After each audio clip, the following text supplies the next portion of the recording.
चंदनपुर गांव के एक छोटे से घर में शोभा अपनी छोटी बहन स्नेहा के साथ रहती थी।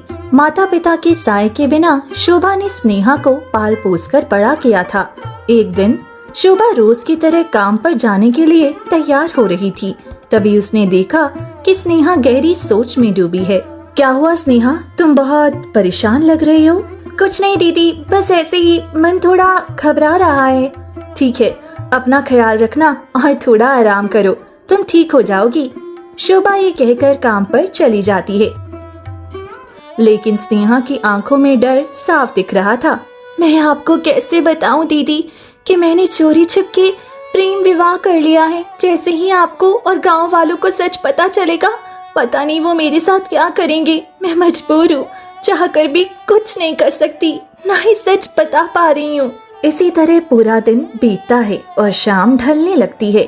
शाम को जब शोभा थकी हारी घर लौटती है तो स्नेहा घर का काम कर रही होती है।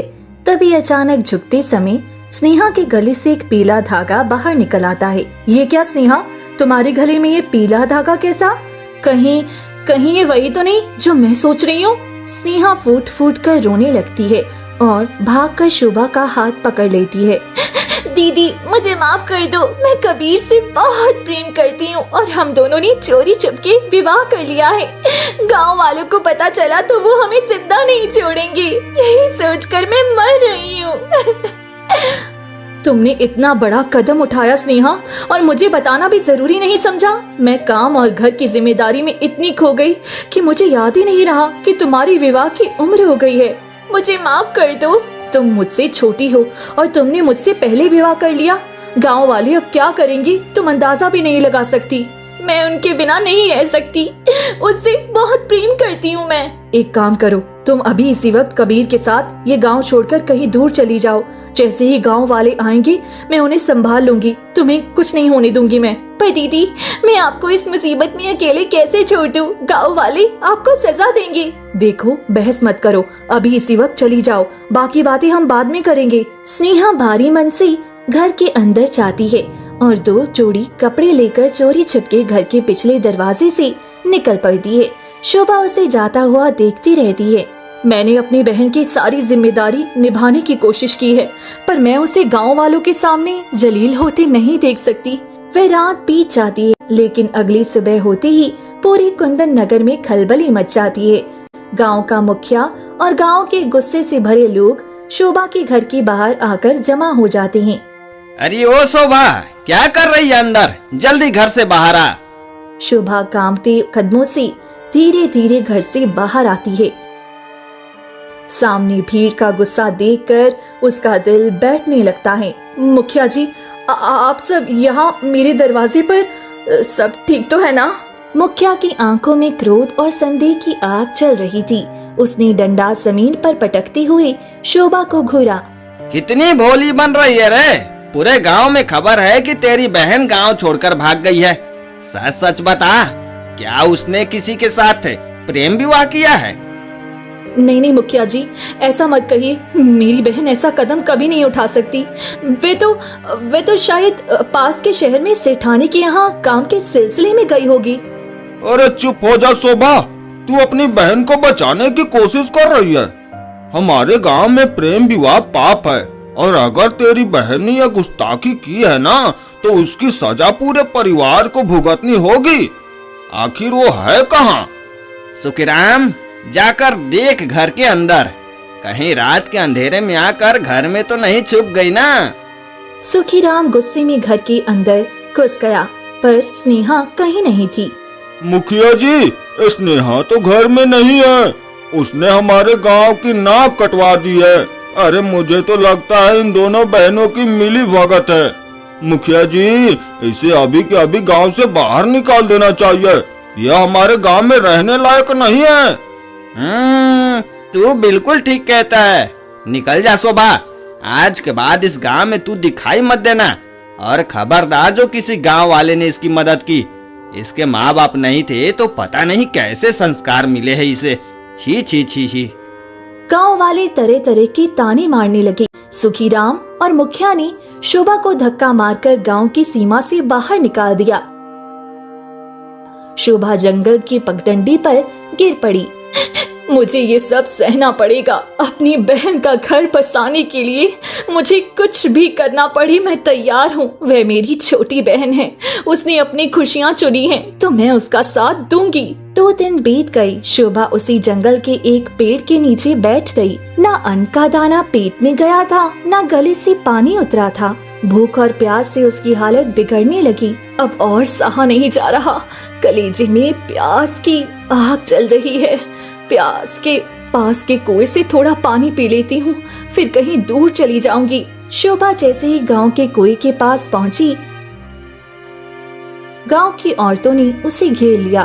बहनों, मुझे बहुत जोर से प्यास लगी है, पानी की एक बूंद पीने दो। यह क्या कर रही हो तुम लोग? शोभा, तुम इस कुएं का पानी नहीं पी सकती। हमने कहा था ना कि गांव से तुम्हें कुछ नहीं मिलेगा। अरे यहाँ से चली जाओ। गांव वालों की नफरत देख शोभा बिना कुछ कहे वापस घने जंगलों की तरफ चली गई। वह एक पेड़ के नीचे बैठकर फूट फूट कर रोने लगी। तभी अचानक झाड़ियों के पीछे से एक अजीब सा तांत्रिक बाहर आया। तुम बहुत परेशान दिख रही हो बेटी, कहो मैं तुम्हारी क्या मदद करूं? नहीं, मुझे किसी की मदद नहीं चाहिए। देखो, तुम प्यास से तड़प रही हो, मेरे यहाँ काम कर लो, बदले में मैं तुम्हें 2 वक्त का खाना और पानी दे दूंगा।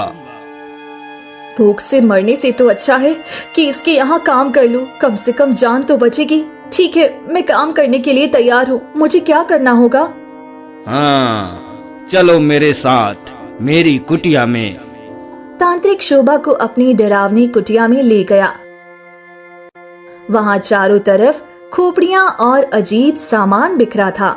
जाओ, मेरे लिए एक अभिलाषा वृक्ष का जड़, 2 भेड़िए का बाल, एक काला फूल और शमशान की एक मुट्ठी मिट्टी लेकर आओ। नहीं, मैं ये सब कैसे ला सकती हूँ? तुम्हें लाना ही पड़ेगा। अगर जिंदा रहना है तो जाओ। डर की साई से शोभा जंगल की ओर भागी। उसने जैसे तैसे वह सारा अजीब सामान इकट्ठा किया और तांत्रिक को लाकर दे दिया। शाबाश, तुमने बहुत अच्छा काम किया है। अब यह लो अपना इनाम। तांत्रिक ने अपनी झोली से एक सूखी रोटी निकाली और शोभा के हाथ पर रख दी। यह रोटी खा लो, कल सुबह हवन की तैयारी करनी है, बाकी सामान तुम्हें सुबह लाना होगा। शोभा चुपचाप वो सूखी रोटी लेती है और एक कोने में बैठकर उसे जल्दी जल्दी खाने लगती है। ऐसे ही कई दिन बीत जाती हैं।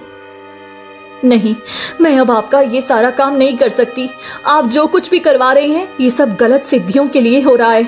मैं इस पाप में और साथ नहीं दे सकती।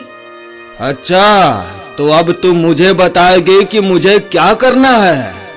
देख, अगर तुझे मेरे यहाँ रहना है तो काम करना ही होगा, और अगर तूने मना किया तो मैं पूरे गांव वालों को बता दूंगा कि तेरी बहन पड़ोस के गांव में अपने पति के साथ छुपकर रह रही है। क्या? आपको ये कैसे पता? मैंने तो आपको कभी नहीं बताया कि मेरी बहन शादीशुदा है और वह पड़ोस के गांव में रह रही है। मैं तांत्रिक हूँ, मुझे सब पता रहता है। अगर अपनी बहन को सही सलामत देखना चाहती है तो चुपचाप बैठकर वो काम कर जो मैंने बोला है। जा, आज की सामग्री लेकर आ। शोभा की आंखों से आंसू गिर जाते हैं और वह अब बेबसी से वहाँ से निकल पड़ती है। तभी तांत्रिक मन ही मन कुटिलता से हंसने लगता है। इस पगली को क्या पता कि मैं तांत्रिक बनने की विद्या सीख रहा हूँ और साथ में एक बहुत बड़ा चोर भी हूँ। मुझे आसपास की हर खबर रहती है। ऐसे ही 2-3 दिन बीत जाते हैं। एक दिन शोभा बैठी होती है कि तभी तांत्रिक उसके पास आता है। यह सब बहुत हो गया, अब जा और राजमहल से मेरे लिए धन चोरी करके ला। क्योंकि मेरे पास जितने भी गहने और पैसे थे सब खत्म हो गए। नहीं, मैं राजमहल में चोरी नहीं कर सकती। चोरी करना महापाप है। तो जानती है ना, अगर मेरी बात नहीं मानी तो मैं तेरी बहन का क्या हाल करूंगा। ठीक है, मैं चोरी करने के लिए तैयार हूँ। मैंने एक रास्ता सोचा है, अभी सही मौका है। तेरा यह हुलिया देखकर तू राजमहल में आसानी से घुस सकती है। तांत्रिक शोभा को लेकर राजमहल के पास पहुंचता है।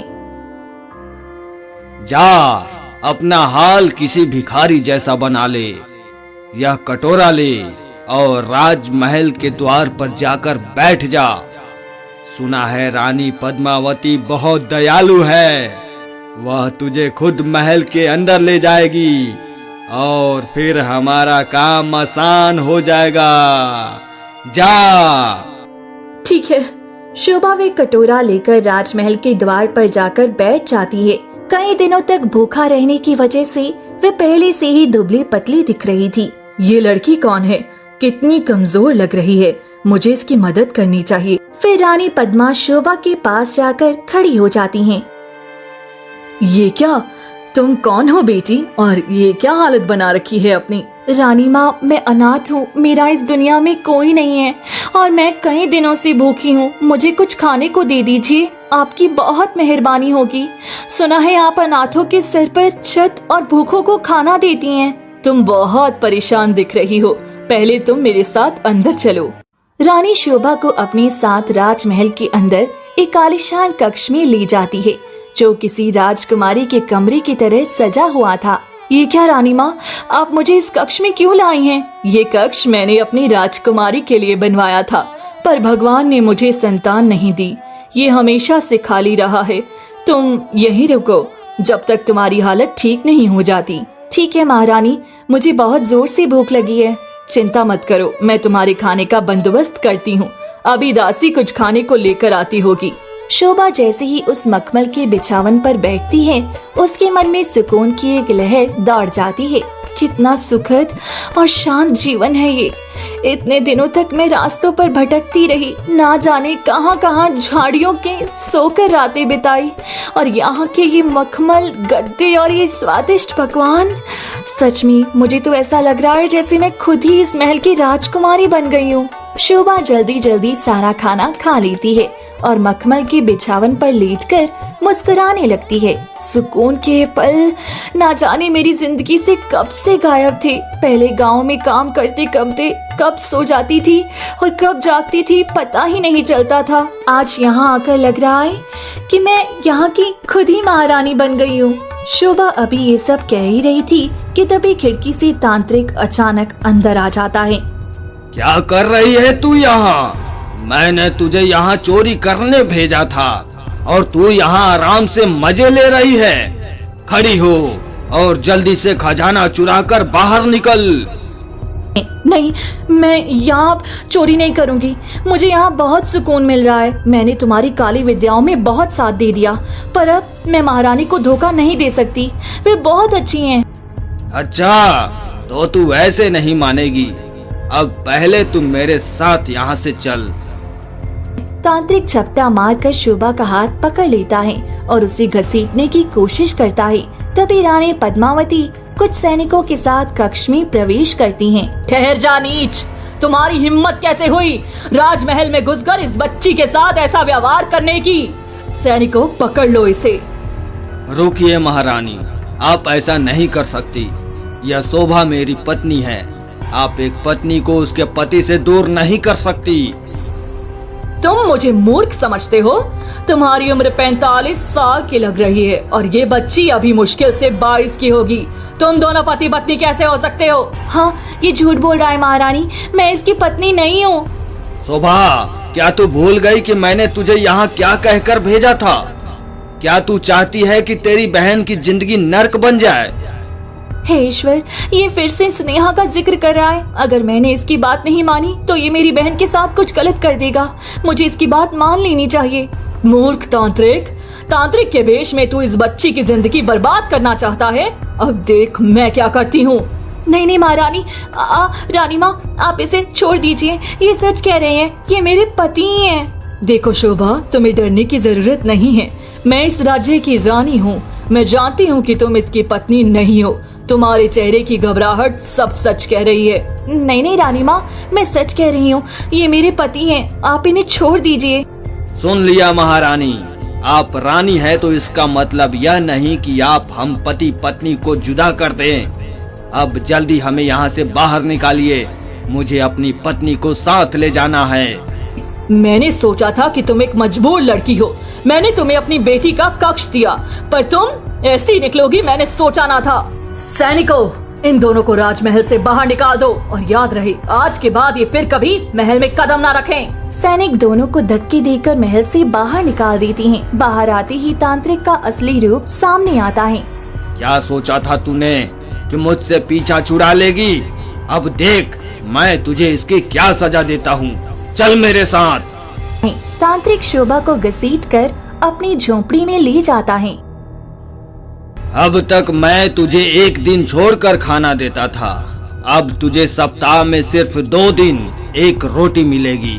अब देख तेरी क्या हालत करता हूँ। तुझे वो सब करना होगा जो मैं कहूँगा।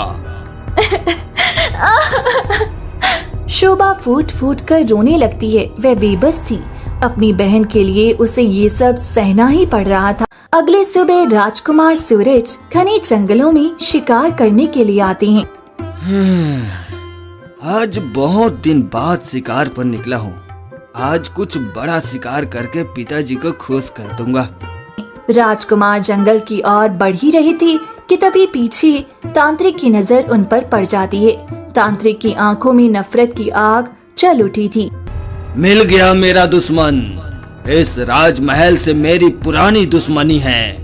अगर महाराज ने मेरे पिता को सजा न दी होती तो आज मुझे इस तरह तांत्रिक का भेष धरकर चोर नहीं बनना पड़ता।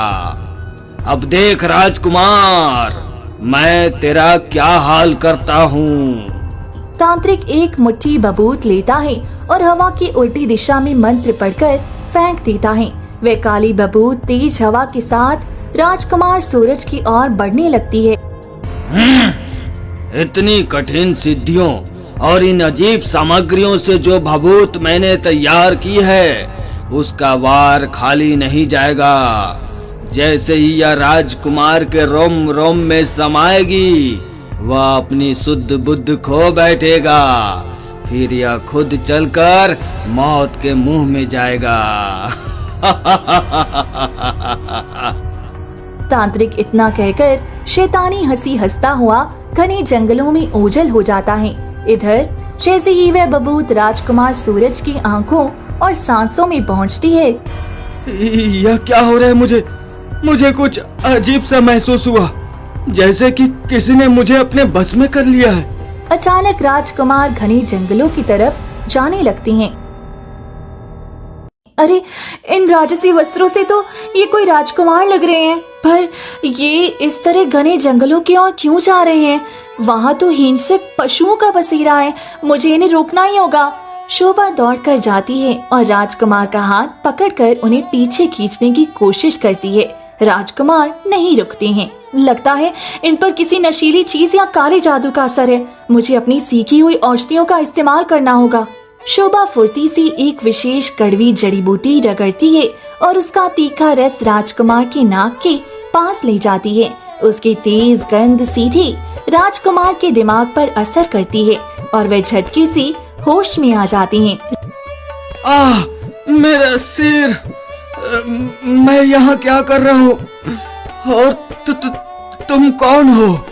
राजकुमार, आप होश में तो हैं? किसी ने आप पर नशीली बबूत का इस्तेमाल किया था। आप मौत के मुंह में जा रहे थे। ये तो शुक्र है कि यहाँ ये औषधि मिल गई, वरना अनर्थ हो जाता। अरे मुझे तो कुछ याद नहीं। मैं तो शिकार के लिए निकला था। तुमने मेरी जान बचाई है। तुम्हारा धन्यवाद करना मेरा फर्ज है। तुम्हें मेरे साथ राजमहल चलना चाहिए। मेरी माँ तुम्हें इनाम देगी। नहीं राजकुमार, मुझे माफ करें, मुझे अभी अपनी कुटिया में पहुंचना होगा। शोभा बिना रुके वहाँ से तेजी से चली जाती है। राजकुमार सूरज उसे जाता हुआ देखते रहती हैं। इस लड़की ने अपनी जान जोखिम में डालकर मुझे बचाया है। मैं इसे ऐसे बिना इनाम दिए नहीं जाने दे सकता। मुझे इसके बारे में सच जानना होगा। राजकुमार छिपकर शोभा का पीछा करने लगती। जैसे ही शोभा अपनी कुटिया पहुंचती है, तांत्रिक पहले से वहां मौजूद था और वे गुस्से में था। कहाँ मर गई थी तू? मैंने कितनी बार कहा है कि कुटिया से दूर मत जाया कर। माफ कर दीजिए, मैं बस वहीं औषधियाँ ढूंढने गई थी जो आपने मंगवाई थी। चल ठीक है, अब ध्यान रहे, हमारा अगला कदम फिर से राजमहल की तरफ होगा। पिछली बार तूने रानी के सामने मुझे अपना पति मानने से इनकार किया था, पर इस बार कोई बहाना नहीं चलेगा। ठीक है, मैं सब कुछ करूंगी। आप बस मेरी बहन स्नेहा को कुछ बुरा मत करना। मैं आपके हर पाप में साथ दूंगी।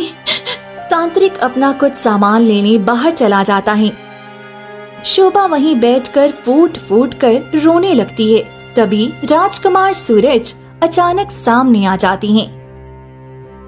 शोभा, क्या यह बूढ़ा तुम्हारा पति है? यह कैसे संभव है? और तुमने रानी माँ से झूठ क्यों बोला कि यह तुम्हारा पति है? राजकुमार, आप यहाँ। हाँ, मैं मजबूर हूँ। अगर मैं इस तांत्रिक का कहना नहीं मानूंगी तो ये मेरी बहन की जिंदगी बर्बाद कर देगा। उसने अपनी पसंद से विवाह किया है और ये उसे समाज में जलील करने की धमकी देता है। यह तो सरासर अन्याय है। तुम डरो मत, तुम अभी मेरे साथ महल चलो। हम माँ को सब सच बताएंगे, वह जरूर तुम्हारा साथ देगी। राजकुमार सूरज शोभा को लेकर राजमहल पहुँचती हैं। जैसे ही रानी पद्मावती की नजर शोभा पर पड़ती है, उनका गुस्सा 7वें आसमान पर पहुंच जाता है। तुम इतनी हिम्मत कि दोबारा यहाँ कदम रखी? मैंने तुम्हें और तुम्हारे उस ढोंगी पति को महल से निकाला था, फिर तुम मेरे बेटे के साथ यहाँ क्या कर रही हो? महारानी, मेरी बात तो सुनिए। राजकुमार, तुम इसे यहाँ फिर से क्यों लाए हो और तुम इसे जानते कैसे हो? माँ, शांत हो जाइए। ये वो नहीं है जो आप समझ रही हैं। आज जंगल में इसी शोभा ने अपनी जान पर खेलकर मुझे मौत के मुंह से निकाली है। और सच तो ये है कि ये उस तांत्रिक की पत्नी नहीं, बल्कि उसकी मजबूरी की शिकार है। राजकुमार सूरज ने तांत्रिक की धमकियों और स्नेहा की पूरी सच्चाई रानी को बता दी। शोभा, तुमने उस दिन ये सब मुझे क्यों नहीं बताया? मैं तुम्हें इतना गलत समझती रही क्योंकि वो तांत्रिक पहले से ही मेरा दुश्मन था। मैं डर गई थी रानी माँ। मुझे लगा कि अगर मैंने मुंह खोला तो वह तांत्रिक मेरी बहन के साथ पता नहीं क्या करता। अब तुम्हें डरने की जरूरत नहीं है, तुम अनाथ हो, पर अब मैं तुम्हारी संरक्षक हूँ। मैंने तय किया है कि मेरा एक वफादार सैनिक रवि तुमसे विवाह करेगा। अगर तुम दोनों का विवाह हो जाएगा तो तांत्रिक तुम्हारा कुछ नहीं बिगाड़ पाएगा। क्या तुम्हें ये मंजूर है? आप जो फैसला लेंगी महारानी, मुझे मंजूर है। आपने मुझे अपनी बेटी समझा है, आप मेरा बुरा कभी नहीं चाहेंगी। तभी रवि वहाँ पहुँचता है। अरे रवि, मैं तो तुम्हें ही बुलाने वाली थी। देखो, ये शोभा है और मैंने तुम दोनों का विवाह तय कर दिया है। आने वाली पूर्णिमा को धूमधाम से तुम दोनों का विवाह होगा। क्या तुम्हें स्वीकार है? क्यों नहीं महारानी, आप इस राज्य की स्वामिनी है। आपका हर आदेश मेरे लिए सर आंखों पर है। मुझे ये रिश्ता मंजूर है। फिर विवाह की तैयारियां शुरू हो गई। लेकिन विवाह से ठीक एक दिन पहले आधी रात को रवि चुपके से महल से निकलकर घने जंगलों की तरफ जाने लगा। राजकुमार सूरज की नजर उस पर पड़ गई। यह रवि आधी रात को जंगल की ओर क्यों जा रहा है? कल तो इसका विवाह है। कहीं यह कुछ गलत करने तो नहीं जा रहा? मुझे इसका पीछा करना चाहिए। मुझे जल्दी से जाना चाहिए। अगर किसी ने देख लिया तो सारा खेल बिगड़ जाएगा। राजकुमार सूरज साए की तरह रवि के पीछे गई। रवि सीधी तांत्रिक की कुटिया में पहुंचा। कहो रवि, जैसा मैंने कहा था वैसा ही हो रहा है ना? हाँ तांत्रिक महाराज, कल विवाह का मुहूर्त है। जैसे ही विवाह संपन्न होगा, मैं शोभा को पकड़कर आपके कदमों में डाल दूंगा। बस आप वादे के मुताबिक मुझे ढेर सारा धन दे दीजिएगा। बेफिक्र रहो, तुझे जितना धन चाहिए मिलेगा। बस वह लड़की मुझे चाहिए। जैसे ही रवि झोंपड़ी से बाहर आया, राजकुमार सूरज ने उसे दबोच लिया। गद्दार, तो तू मुझे और माँ को धोखा दे रहा था। अब चल, मैं तुझे इसकी सजा देता हूँ। नहीं राजकुमार, मुझे छोड़ दीजिए। यह तांत्रिक मुझे बहका रहा था, मैं इसके लालच में आ गया। मुझे एक मौका दे दीजिए, मैं फिर कभी ऐसा नहीं करूँगा। इसका फैसला अब राजमहल में होगा। सुबह होती ही राजकुमार सूरज रवि को पकड़कर दरबार में ले आए। रानी पद्मावती विवाह की खुशियों में उस वक्त मग्न थी। ये क्या राजकुमार, इतनी सुबह सुबह रवि को इस हाल में क्यों लाए हो? जाओ दूल्हे की तैयारी करो, कुछ ही घंटों में विवाह का मुहूर्त है। नहीं माँ, यह विवाह नहीं होगा। यह रवि एक गद्दार है। यह उसी तांत्रिक से मिला हुआ है और विवाह के बाद शोभा को उसे सौंपने वाला था। क्या तुमने इतना बड़ा विश्वासघात किया? माफ कर दीजिए महारानी, मुझसे बहुत बड़ी भूल हो गई। भूल की माफी होती है, पर विश्वासघात के लिए सिर्फ सजा। सैनिकों, इसे ले जाओ और काल कोठरी में डाल दो। इसे वही सजा दी जाए जो गद्दारों को मिलती है। सैनिक रवि को घसीटते हुए ले गए। रानी अब चिंतित हो उठी। अब क्या होगा? विवाह का मुहूर्त निकला जा रहा है। मैंने वचन दिया था कि आज शोभा का विवाह होगा। क्या कोई ऐसा योग्य व्यक्ति नहीं है जो आज इसी वक्त शोभा से विवाह कर सके? जो भी आगे आएगा, मैं उसे इतना धन दूंगी कि उसका पूरा जीवन आराम से कटेगा। तभी दरबार में खड़ा एक स्वाभिमानी व्यक्ति रघुवीर आगे आता है। महारानी, अगर आप आज्ञा दे तो मैं शोभा से विवाह करने के लिए तैयार हूँ। ये तो बहुत ही सुनहरा मौका है। रघुवीर, तुम एक नेक इंसान हो। ठीक है, आज ही तुम दोनों का विवाह संपन्न होगा। पर महारानी, मेरे 3 बच्चे हैं और मैं बहुत गरीब हूँ। अगर आप मेरे लिए एक घर बनवा दे और मेरे बच्चों की परवरिश के लिए कुछ धन दे दे तो मैं इस लड़की से विवाह कर लूँगा। साथ ही मुझे राजमहल में कोई पक्का काम भी चाहिए होगा। नहीं, बस बहुत हो गया माँ। आप ऐसे किसी भी अहरे गहरे से शोभा का विवाह कैसे करवा सकती है? देखिए, यह कितना लालची है। पर राजकुमार, इसके लिए यही ठीक रहेगा। नहीं माँ, जो आदमी विवाह से पहले ही सौदेबाजी कर रहा है और जिसके 3 बच्चे हैं, वह शोभा को क्या सुख देगा? यह तो सिर्फ धन का भूखा है। पर बेटा, मुहूर्त बीता जा रहा है। क्या दरबार में कोई और नहीं है जो शोभा का हाथ थाम सके? माँ, अब कोई और नहीं आएगा। शोभा का हाथ मैं थामूंगा। मैं इसे विवाह करूंगा। यह दिल की बहुत साफ और नेक लड़की है। इसके साथ जो कुछ भी हुआ वो बहुत गलत था। अब मैं इसे और अपमानित नहीं होने दूंगा। पर बेटा, ये एक साधारण लड़की है। तुम इस राज्य के होने वाले राजा हो। तुम्हारे लिए जो राजकुमारियों की लाइन लगी है, तुम एक बार फिर से सोच लो। मैंने सोच लिया है माँ। मुझे रुतबे और शान शौकत वाली पत्नी नहीं चाहिए। मुझे वह जीवन साथी चाहिए जो नेक हो और मेरा साथ निभाए। शोभा से बेहतर और कोई नहीं हो सकता।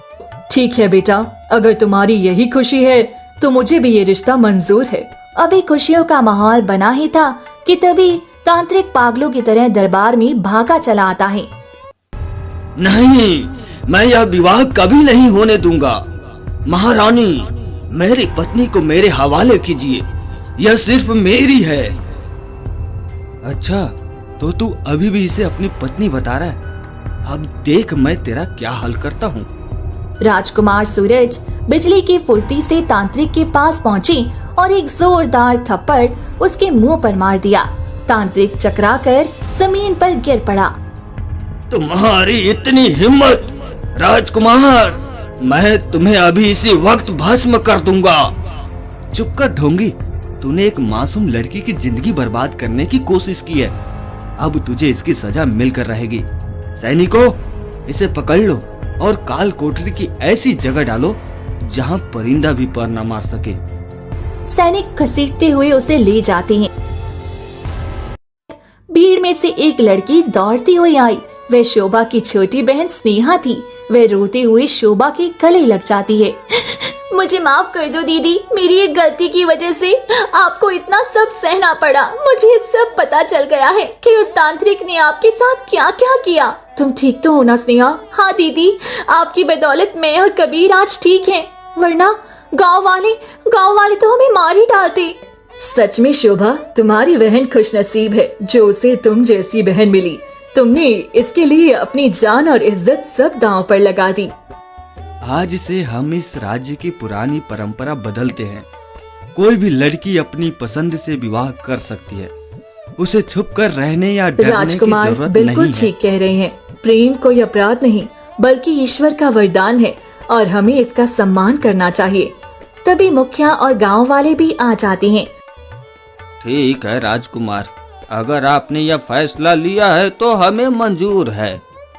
देखा मुखिया जी, नसीब का खेल तो देखिए।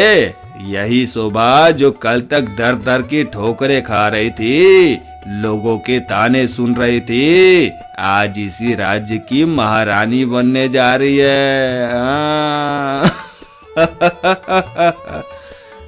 सच कहा सुखी राम, इसी को कहते हैं किस्मत का पलटना। पूरे राज दरबार के बीच ढोल नगाड़ों की गूंज में शोभा और राजकुमार सूरज का विवाह धूमधाम से संपन्न होता है। शोभा के दुखों का अंत हुआ और वे राजकुमार के साथ सुखपूर्वक अपना नया जीवन जीने लगी।